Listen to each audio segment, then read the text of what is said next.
J'ai demandé au président de la République, qu'il a accepté, de convoquer le Parlement en session extraordinaire le lundi 8 septembre, dans 15 jours. Bon, coupez, là c'est n'importe quoi. Là. Alors, François Bayrou se prend pour un joueur de poker. Ah Il vient d'annoncer un vote de confiance le 8 septembre, un pari risqué.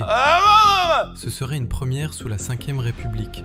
Si son gouvernement est désavoué, il devra démissionner immédiatement. Ce qui est pas faux. Évidemment, Bayrou dramatise tout. Pour convaincre, Bayrou a sorti le grand jeu.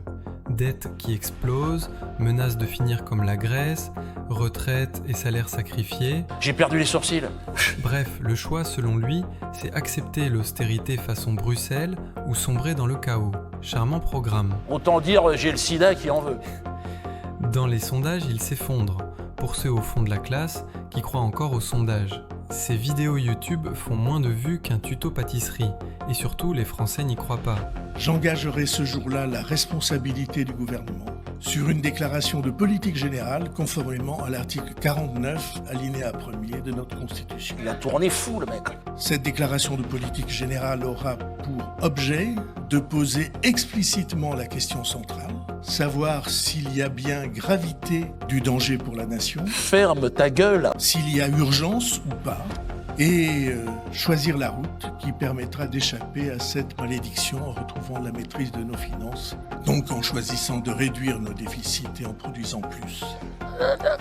Ce choix consacrera la dimension de l'effort, c'est-à-dire quelques 44 milliards de réduction du déficit, J'ai pas les moyens, je suis fini moi. 44 milliards sur une prévision de dépenses de 1720 milliards, donc 2% d'effort. Dégage, fous le camp. Cette discussion aura lieu ensuite, en pleine lumière, sous le regard des Français. Bien sûr. Cerise sur le gâteau, Emmanuel Macron, en toute finesse, a décidé de lier son destin à celui de Bayrou en mode « mon ami pour la vie ». Traduction, si Bayrou coule, Macron boit la tasse. Mais ne soyons pas dupes mes amis, tout cela semble être déjà négocié entre traîtres, sinon il ne prendrait jamais ce risque. Bien sûr que si. Rendez-vous le 8 septembre, préparez les chips et les pop-corns, ça promet d'être un spectacle.